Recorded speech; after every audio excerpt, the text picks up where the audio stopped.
ここは大都会のすぐ隣にありながら鉄道の駅が一つもない陸の孤島、そして日本屈指の財力を誇る超お金持ちの村。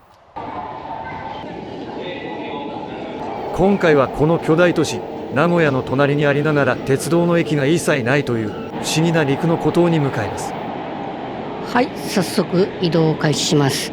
今回乗車するのはこちらの近鉄線です。あ、火の鳥だ。乗りたいな。ではこちらは急行松阪行き名古屋を出発です。巨大ターミナル近鉄名古屋駅から電車に揺られることわずか10分ほど。あまりにもあっけなく今回の目的地への入り口に到着しました。駅前に出ましたけど、さっきまでの都会の空気と一変して郊外の小規模な駅といった風情です。ここは近鉄蟹江駅。ここからその謎の村へと迫っていく。この先はもう鉄道の駅がありません。ここからのアクセスはバス。このバス停かな。鉄道のない村へのまさに生命線となるバス。それにしても村へ向かう路線にしてはなかなかの高頻度。平日は1時間に2本か。想像以上だな。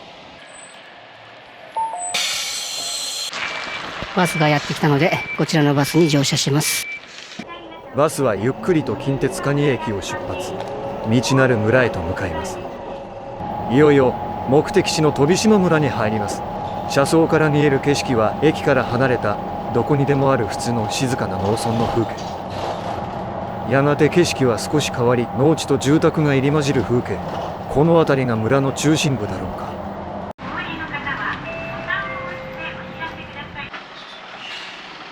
はい、ただいまバスから降車です。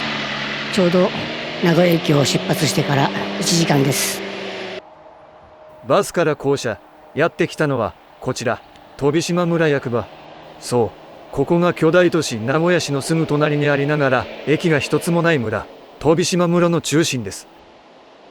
地図で見るとこの通り、近鉄線や青波線の各駅からはポツンと遠く離れているのがわかります。どの駅歩いても1時間半は優に超えてしまう。まさに陸の孤島。だからこそ村の中心地と近鉄蟹江駅を結ぶこのバスが村人にとって欠かせない生命線なんですね。それにしても時刻表を見ると政令指定都市並みだな。このガラス張りの建物は何だろう。公民館ホールって書いてある。奥の建物は何だろう。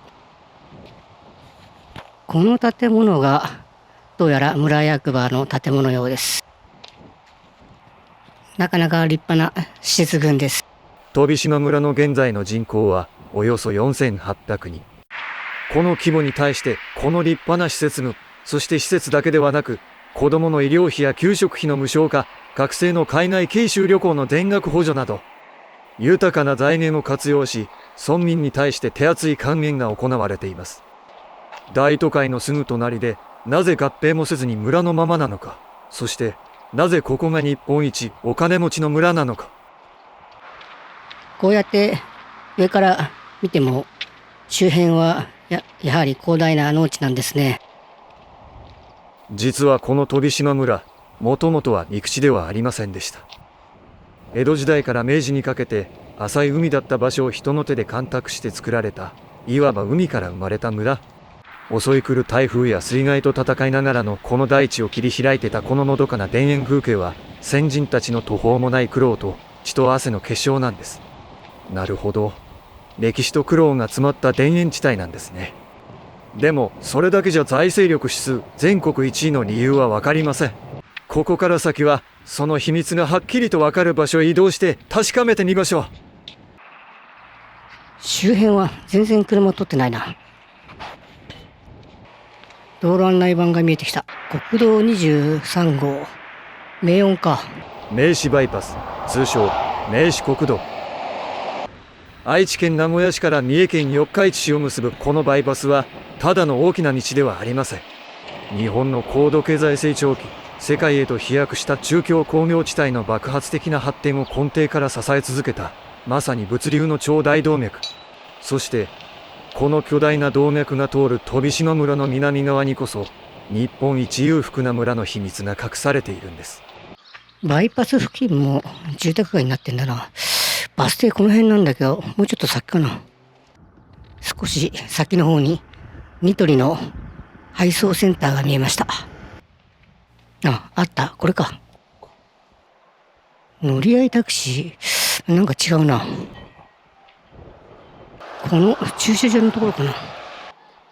この辺なんだけど、あれか、バス停。飛島バス関連線。このバス停で間違いなさそうですね。しかし、11時半過ぎにここにバス来んの、すごいな。反対方向は、逆車線でお待ちくださいということか。自転車置き場。この駐車場にバス入ってくるのかな。バス待合所かと思いきや、違うな。ゴミ捨て場だ。お、バスが来た。さらにここから村の南部へと向かってみます。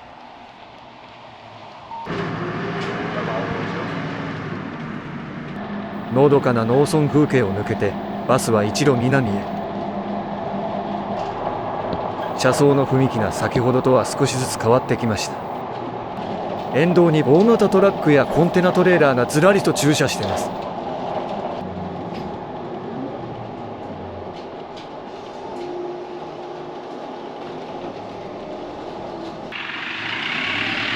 バスの終点に到着しました。ここでバスからは降りました。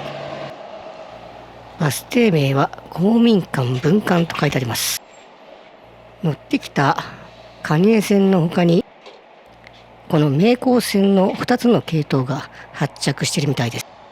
この名高線の方は少し見づらいのですが、かなり、通勤時間特化型という感じです。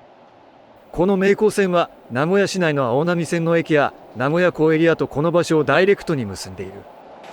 バス停の近くに自転車たくさん置いてあるんだけど、この辺りに住んでる人いるのかな。民家なさそうなんだけど、ちょうどこの時刻表的にこの緑の観光型バスがどうやら名高線に使われている車両のようです。この名高線は、高速道路を途中通るみたいなので、だから観光バスタイプの車両なのかな。降り立ったこの周辺、住宅街でもなければ田園風景でもない。この降りたバスの裏の方はどうなってんだろう。これは海だな。完全に名古屋港の一部かな。そして先には海越しに高層ビル群が見え、名古屋の中心部から遠くないことがわかります。さらに奥の方に行ってみます。珍しい飲み物が売っている自販機を発見です。迷うな。結果こちらを買いました。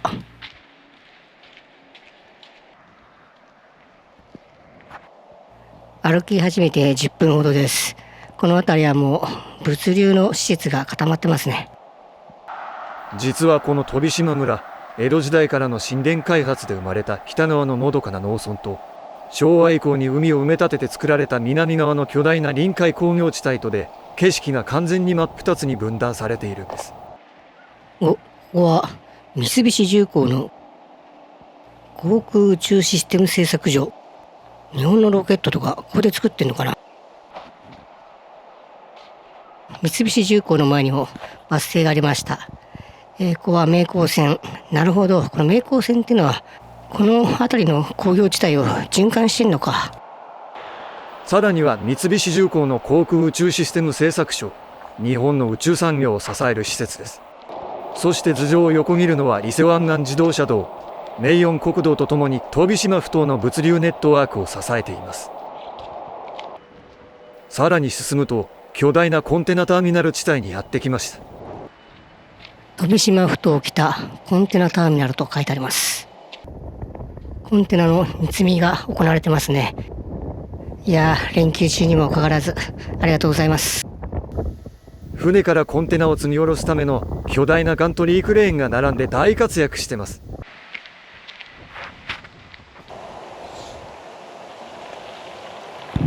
そう、この果てしなく広がる巨大インフラ群こそが飛島村の財力の源です。村の南側にある名古屋港飛島埠頭、この数々の大企業や巨大なコンテナターミナル、物流拠点、これらが村にもたらす固定資産税などの税収は莫大な額に上ります。これによって飛島村は国からの地方交付税を受け取らなくても自立できる全国トップクラスの超お金持ちの村へと変貌を遂げたのです。車窓から見えるのは飛島埠頭の最南端。ここまで赤いガントリークレーンがずらっと並んで、まるで巨大なロボットの基地みたいです。ちなみに博多港に黄色と黒の配色のキリン柄ガントリークレーンが存在してます。